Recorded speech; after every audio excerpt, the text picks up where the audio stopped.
Hi, my name is Bobby Throne, and I want to welcome you and invite you to join us for a coin healing ceremony, a coin healing everything, at booth number 21045 at PAX East 2017.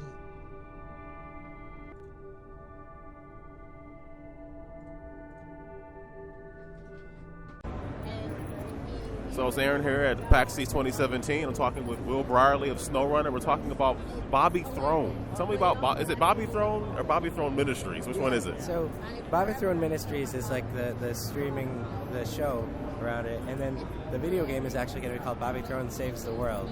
Okay. And so there's a show to it, and there's a video game.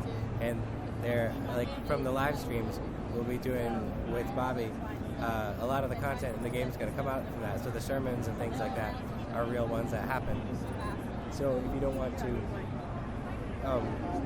do the actual performing as Bobby, like saying the words and stuff, you can do kind of pre-recorded ones similar to like Rock Band, where you select a song, but here you're selecting and unlocking sermons. And, like different topics? Exactly, yeah. So he'll whatever the show is about that day, you're basically playing it, you know. And, okay. Yeah. So what is the actual, like, is the whole point to like get people to come to your church just to gain followers, if you will? Pretty much, like the mechanics of like what you're actually doing in it it's really a lot of the same things you do when you're on stage performing. So you're like keeping eye contact with people in the audience, you're directing, you know, in this case I was controlling the PowerPoint on the screen, the lower thirds, the camera switches, all those things. Like, so those are the things that where, you know, you would normally do if you're performing, but we turned it into a game.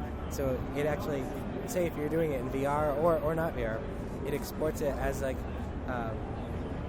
as a TV show that you're streaming. So it's like so that way when you're doing the live show, like if you want to be Bobby, you can go on Twitch and you can actually see your Twitch chat and the lectern there, so you can talk to people live as it's happening, and then your friends can join in and sit in the seats and watch the show from VR and watch the performance. So what are like the UI elements that are communicated to you to know that you're doing well or not?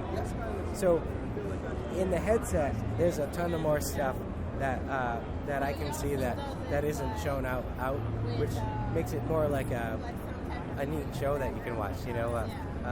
But so there's different things where, say, like you see someone's not looking at you, you look at them, and then they look at you, and then but if a bunch of people aren't looking at, or one person's not looking at you, and they don't catch them, then you need to, like, it'll spread through the crowd, so like you can lose the crowd basically if they're like so stuff like that, or it'll say like, all right, cut to camera 3, cut to camera 2, you know, heal this person, do that sort of stuff. You kind of go through sort of like elements of like Rock Band, but also other stuff that I've never seen before. So it's kind of like a weird mix. But there's like rhythm and performance. It's mostly just based around the ideas of performance. I've never seen anything like this. How did you come to this? Oh, thank you. It's you know, I've always been fascinated by televangelists, and I just think they're really weird, and you know. And I was also a professional magician for years, and yeah, so like, and it's kind of cool because like, it's just neat because we have these coins, and it's like, you know, it gives me something to play with, but it's like, but the religion is all about coins and the profits of the coin, and people have held coins over the years and stuff, and so. Yeah, I just, as a magician, I was seeing televangelists and be like, oh, they're just doing the same tricks I do, except they're like doing it in different contexts, you know. And I remember I did a show in Texas once, and like a really famous televangelist invited me over their house to do magic after, and they wanted me to teach them how to do it, and I was like... Would you tell me who it was? I can't say. Okay. It was the neighbor of one of the most famous football players of all time. Okay. But it was, you know, they were really nice, but I was like, I'm not going to teach you these tricks, you know. Yeah, but that's not what magicians do. Yeah. That's part of the code, right? Like exactly. Yeah. They had to ask though. Yeah, exactly. Yeah. So this is the game that you and your brother are working on. Just the two of you? Yep. Okay. Yeah. Yeah, and yeah, we've been working on it pretty much since Soda Drinker came out. This has been our new thing, and So what are the platforms this is coming out on? definitely Steam. Hopefully other stuff too. You know, I'd love to do console stuff. You know, if they'll have us, we'd love to do it. So, and there's one platform that I'm working on that I can't say just yet, but I hopefully be able to say in like a week. A week isn't that long, but okay, good. When are you looking to have it come out? We don't know just yet. Hopefully not too long. You know, I mean, I'd like to get this done, you know, in a year or so. You know, like, but you never know. I mean, if it depends on if this stuff ends up working out, then we'll maybe faster. You know, because it's a lot of the stuff's already there, but it's like we still got some ways to go too. So. I guess I do have to ask this question. Are there any direct references to religion in the game, or it's just more of a performance for televangelists without any specific religious aspects in it? I mean, there's definitely elements of it, but like we don't want to be mean to any religion or anything because it's like it's people's beliefs, you know. I don't want like everyone can think and believe whatever they want. So it's like I think we take things that are commonly used and talked about in there, but like.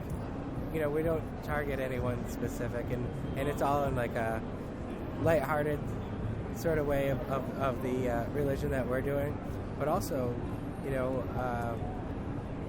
like the idea of the televangelists in general is kind of weird, so it's like it's to some degree. Yeah. So it's a weird thing to experience. You're up at like 2:00 in the morning, and somebody's telling you that they can sell you the bread that God gave to the Israelites that He made, but they're making it. But they'll send it to you for $100 or whatever. Exactly. That's sort of like, and actually that's one of the things we're doing with these coins.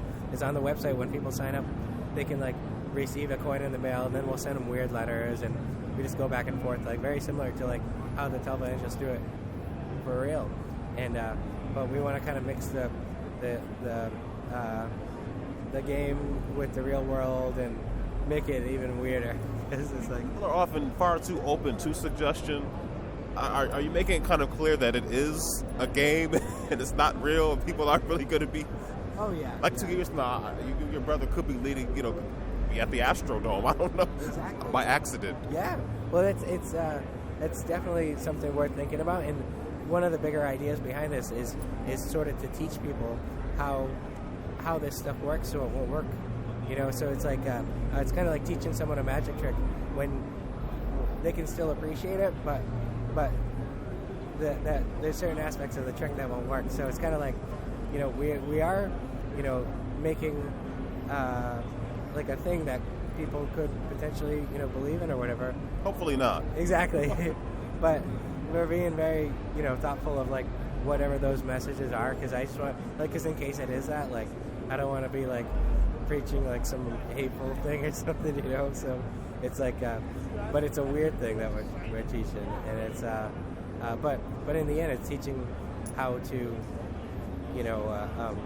how to see the multiple realities of all this stuff, and like and when someone is influencing you and how that works, so and putting it into a game. And, this is very interesting. Thank you for your time, Will.